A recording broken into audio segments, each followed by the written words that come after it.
दोस्तों जय मसीह। आप सभी का प्रभु यीशु मसीह के नाम में बहुत बहुत स्वागत है 5 minutes Bible study with pastor Dhanraj के इस प्रोग्राम में। दोस्तों आशा करता हूं आप लोग खैरियत से हैं, सलामत हैं। मेरे यीशु मसीह ने आपको भला चंगा रखा होगा।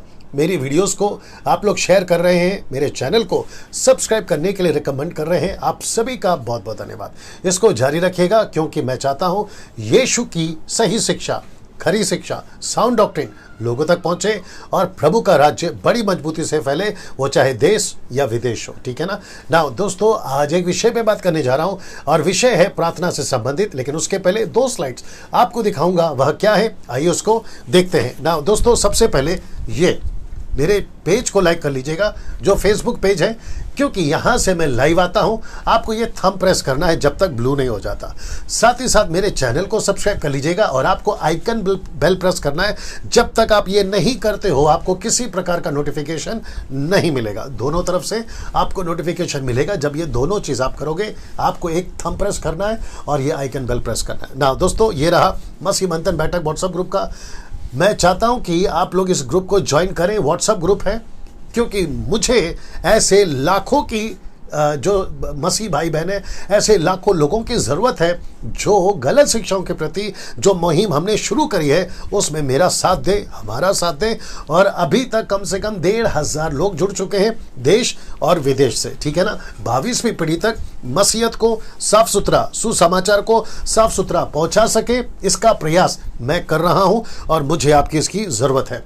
ये नंबर है जिस पे आपको कॉल करना है। ये 4 नंबर आपको दिए गए, इसकी स्क्रीनशॉट ले लीजिएगा ताकि कॉल करने में आसानी हो। याद रहे, सुबह 10 से रात को 9 बजे तक ही कॉल करना है, उसके बाद आपको कॉल नहीं करना है। अगर ये फ़ोन नहीं उठाते, एक मैसेज छोड़ दीजिएगा, ये आपको कॉल बैक करेंगे। और याद रहे, जब तक आप नहीं जुड़ जाते कॉल करते रहिएगा, क्योंकि ये लोग भी व्यस्त होते हैं, कभी चूक हो जाती है, लेकिन आप लोग अपना प्रयास जारी रखिए। चलिए दोस्तों, आज का विषय जी, आज का विषय है प्रार्थना से संबंधित। और मैं चाहता हूं कि कम से कम 15 बातें आज आपके बीच में रखने जा रहा हूं। तो सबसे पहला टॉपिक है जिस विषय पे मैं बात कर रहा हूं, एक प्रार्थना करने वाला व्यक्ति कभी भी 15 बातें नहीं कहेगा।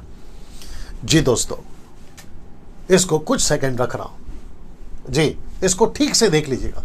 जिस विषय पे अभी मैं बात करने पर हूं वह है एक प्रार्थना करने वाला व्यक्ति कभी भी 15 बातें नहीं कहेगा। वो 15 बातें क्या हैं आपके बीच में रखने जा रहा हूं। सबसे पहला, जो कि मैं समझता हूं देश या विदेश, नया हो या पुराना हो, सेवक हो या फिर चर्च का मेंबर से मतलब है क्राइस्ट फॉलोवर, अक्सर उनके मुंह से ये पहला बात सुनते हुए या कहते हुए हम लोग सुन पाते हैं, वह है परमेश्वर मेरी प्रार्थना क्यों नहीं सुनता। ऐसा शब्द एक प्रार्थना करने वाले के मुंह से नहीं आना चाहिए। इसकी वजह क्या है और क्यों नहीं आना चाहिए, बिल्कुल आखिरी में बताऊंगा। वापस कहता हूं कि सबसे पहला पॉइंट यह है, अक्सर पुरुष हो या स्त्री हो, यूथ हो या बुजुर्ग हो, बच्चा हो या कोई भी हो, अक्सर ये कहते रहते हैं परमेश्वर मेरी प्रार्थना क्यों नहीं सुनता। और उसकी शिकायत मुझे भी आती है, उसकी शिकायत लोकल पास्टर को भी आती है, लोकल लीडर को भी आती है। और अक्सर प्रार्थना करते वक्त परमेश्वर को भी पूछ बैठते हैं, परमेश्वर तू मेरी प्रार्थना का उत्तर क्यों नहीं देता या मेरी प्रार्थना को क्यों नहीं सुनता। तो मैं चाहता हूं कि एक प्रार्थना करने वाले के मुंह से कभी भी ये शब्द नहीं निकलने चाहिए। दूसरा, मेरा मन नहीं लग रहा। किसी में भी, वो चाहे प्रार्थना हो, बाइबल हो, चर्च जाना हो, जब प्रार्थना का उत्तर नहीं मिलता है, प्रार्थना करने वाला व्यक्ति के मुंह से यह शब्द नहीं निकलना चाहिए कि मेरा मन नहीं लग रहा। याद रहे, आपको ये 2 शब्द, अभी तक 15 है लेकिन 2 बता चुका हूं, नहीं निकलना चाहिए। ये रहा तीसरा, मैं अपनी समस्या किसको बताऊं। जब प्रार्थना का उत्तर नहीं मिलता है और जब विश्वासी प्रार्थना नहीं कर पाता है, मन नहीं करता है, तो उसके मन में यह तीसरा प्रश्न उठता है कि मेरी समस्या मैं किसको बताऊं। तो याद रहे, एक प्रार्थना करने वाला अपनी समस्या किसी को नहीं बताता, वो अपनी समस्या सिर्फ परमेश्वर को बताता है। यह आपको याद रहे। यह रहा चौथा, मुझे कोई नहीं समझता। ये चौथा है दोस्तों। अक्सर प्रार्थना करने वाला एक तरफ प्रार्थना कर रहा होता है और दूसरी तरफ कह रहा होता है कि मुझे कोई नहीं समझता, ना मेरा पास्टर समझता है, ना मेरा चर्च का लीडर समझता है, ना मेरे घर के लोग समझते, ना मेरे दोस्त समझते, XYZ। इसका मतलब है कि ऐसा व्यक्ति, जिसको मैंने अभी कहा कि प्रार्थना करने वाला व्यक्ति, कभी भी ये 4 चीजें अभी तक आपके बीच में रख चुका हूं। पहला है, परमेश्वर मेरी प्रार्थना क्यों नहीं सुनता, मेरा मन नहीं लग रहा, अपनी समस्याओं किसको बताऊं, मुझे कोई नहीं समझता। ऐसे व्यक्ति जो प्रार्थना में है, उसके मुंह से ये बातें नहीं निकलनी चाहिए। 5वां, मुझे डर लग रहा है। अक्सर कहते हैं मुझे क्या लग रहा है, डर लग रहा है। एक व्यक्ति अगर प्रार्थना में बैठा है, प्रार्थना पूर्वक है, प्रार्थना का जीवन है, तो उसके मुंह से ये शब्द क्यों निकल रहा है? जी, आपके मुंह से ये शब्द नहीं निकलना चाहिए कि मुझे डर लग रहा है। 6वां, कहते हैं पता नहीं होगा कि नहीं, पता नहीं होगा कि नहीं होगा। मतलब प्रार्थना करने वाला व्यक्ति अक्सर कहता है कि पता नहीं होगा कि नहीं होगा। जी, अभी लाइन ठीक आ गया। प्रार्थना करने वाला व्यक्ति अक्सर कहता हुआ पाया जाएगा कि पता नहीं प्रार्थना का उत्तर मिलेगा कि नहीं मिलेगा, मेरा काम होगा कि नहीं होगा। ये ऐसा है, तो पता नहीं होगा कि नहीं होगा। आप लोग शायद समझ गए होंगे। ये रहा 7वां, जो कि कहता है और कितनी प्रार्थना करो। अक्सर सुना गया, और कितनी प्रार्थना करो। 1 महीने से प्रार्थना कर रहा हूं, 1 साल से प्रार्थना कर रहा हूं, 3 साल से प्रार्थना कर रहा हूं, 15 साल से प्रार्थना कर रहा हूं, बच्चे नहीं हो रहे, नौकरी नहीं मिल रही, बिजनेस नहीं चल रहा, XYZ। ये भी आपके मुंह से नहीं निकलना चाहिए। इन सब का उत्तर बिल्कुल आखिरी में दूंगा कि क्यों, ठीक है ना। ये रहा 8वां, क्या परमेश्वर मुझे भूल गया? ये भी मुंह से सुनते हुए, लोगों को कहते हुए मैंने अपने कानों से सुना है। और लोग अक्सर कहते हैं कि क्या परमेश्वर मुझे भूल गया, मतलब परमेश्वर ने मुझे त्याग दिया है, परमेश्वर मुझे भूल चुका है, और जिसके चलते लगता है परमेश्वर अभी मेरी प्रार्थना नहीं सुनता, तो परमेश्वर मुझे भूल गया। ऐसा आपके मुंह से कभी नहीं निकलना चाहिए। 9वां, मुझ में कोई कमी तो नहीं है, मतलब मेरी गलती के चलते मुझ में कोई कमी तो नहीं है। कमी का मतलब है, शायद हो सकता है कि उसको सफेद कपड़े पहनकर प्रार्थना करना है, 40 दिन फास्टिंग में जाना है, XYZ, या फिर उसने कुछ ऐसा काम कर दिया जिसके चलते उसको लगता है कि मुझ में कोई कमी है, मेरी पवित्रता में कोई कमी है, मेरी धार्मिकता में कोई कमी है। याद रहे, आपकी धार्मिकता और आपकी पवित्रता कभी भी परमेश्वर को काम नहीं आएगी। यीशु की धार्मिकता में आप धर्मी हैं, यीशु की पवित्रता में आप पवित्र है, उसके चलते ही हम धर्मी और पवित्र ठहरते हैं। तो आपके मुंह से ये शब्द नहीं निकलना चाहिए कि मुझ में कोई कमी है जिसके चलते परमेश्वर मेरी प्रार्थना को उत्तर नहीं दे रहा। तो इसको ध्यान रखिएगा। 10वां, मैं प्रार्थना कर करके थक गया हूं। मैं प्रार्थना कर करके थक गया हूं। ये भी लोगों के मुंह से सुन चुका हूं, और वो प्रार्थना करना बंद कर देते हैं क्योंकि वो थक चुके हैं। सुबह नहीं उठ पाते, रात को नहीं उठ पाते, या फिर उनके जीवन का जो प्रार्थना का जो क्या कहते हैं टाइम टेबल था, उससे वो थक चुके हैं क्योंकि प्रार्थना को उत्तर नहीं मिल रहा है। तो ये जो शब्द है थक चुके हैं, इसको भी ध्यान में रखिए। ये रहा 11वां, मेरी प्रार्थना में सामर्थ्य नहीं है, इसी के वजह से शायद जो है मेरी प्रार्थना प्रभु नहीं सुन रहा। तो मुझे क्या करना होगा? पहले सामर्थ्य होना होगा। ऐसी विचारधारा गलत है, ऐसी विचारधारा गलत है। प्रार्थना सिंपल प्रार्थना होती है, परमेश्वर प्रार्थना का उत्तर देता है। लेकिन अगर आप ये कहोगे क्योंकि मैं जो है सामर्थ्य होना चाहिए तब प्रभु प्रार्थना सुनेगा, ऐसा कोई कॉन्सेप्ट मत लेकर आइए। परमेश्वर का बेटा बेटी है, दैट्स इट। आप विश्वासी बन गए, दैट्स इट। परमेश्वर कोई ज़्यादा पावरफुल है उसकी प्रार्थना सुनता है, कोई कम पावरफुल है उसकी प्रार्थना नहीं सुनता, ऐसा कोई वचन नहीं है। हम सब धर्मी है, इसलिए लिखा ना, धर्मी की प्रार्थना के प्रभाव से, याकूब की किताब उसका 5 का 16-17 में।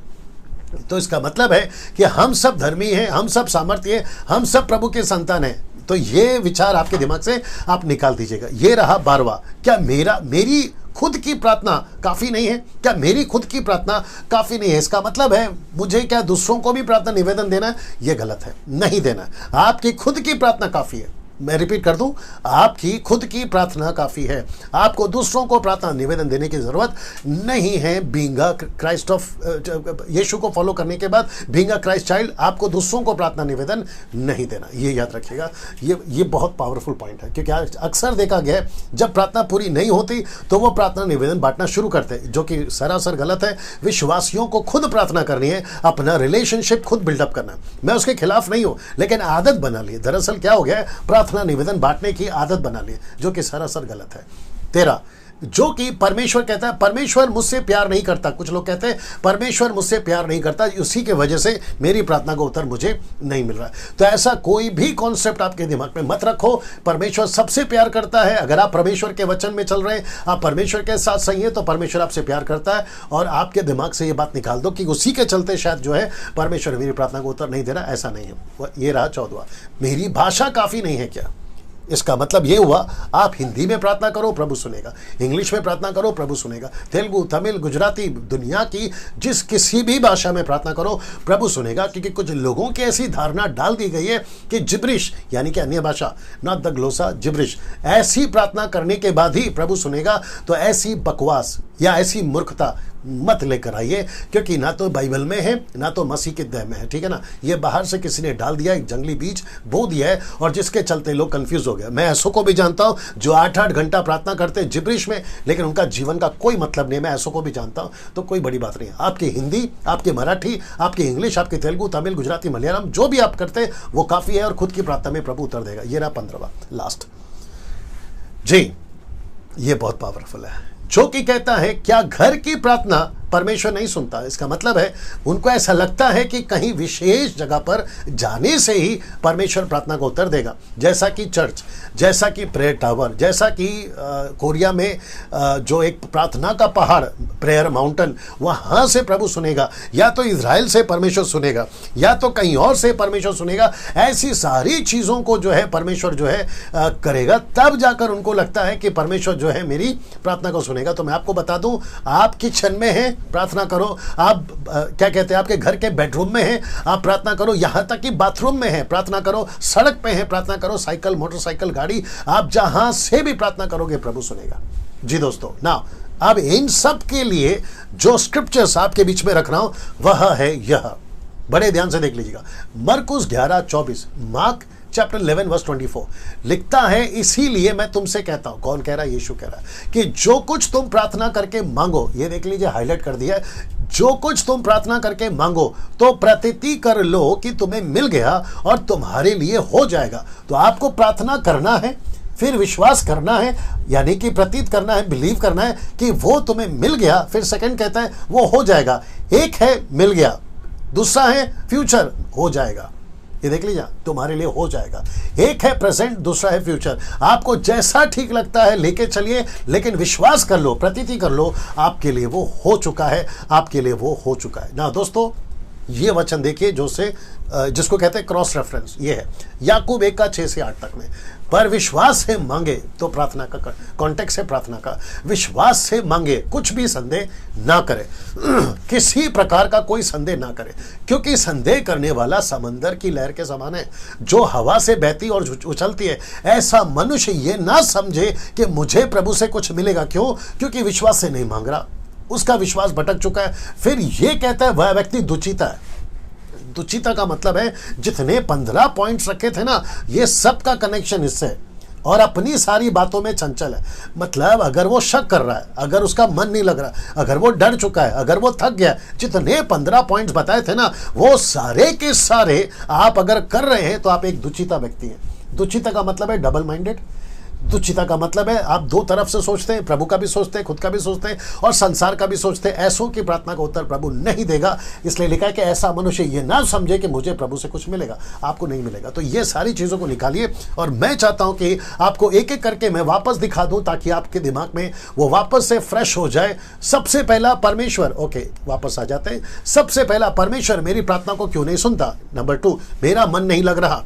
तीसरा, मैं अपनी समस्या किसको बताऊं। चौथा, मुझे कोई नहीं समझता, मुझे डर लग रहा है। पांचवा, पता नहीं होगा कि नहीं होगा। छठवां, सातवां, कितनी प्रार्थना करो और कितनी प्रार्थना करो। आठवां, क्या परमेश्वर मुझे भूल गया है। नौवां, मुझ में कोई कमी तो नहीं है, मतलब मेरे जीवन में कोई कमी तो नहीं है, उसको बता चुका हूं। 10वां, मैं प्रार्थना कर करके थक गया हूं। फिर कहता है 11वां, मेरी प्रार्थना में सामर्थ्य नहीं है, इसलिए शायद प्रभु नहीं सुन रहा। 12वां, क्या मेरी खुद की प्रार्थना काफी नहीं है, मतलब क्या काफी है।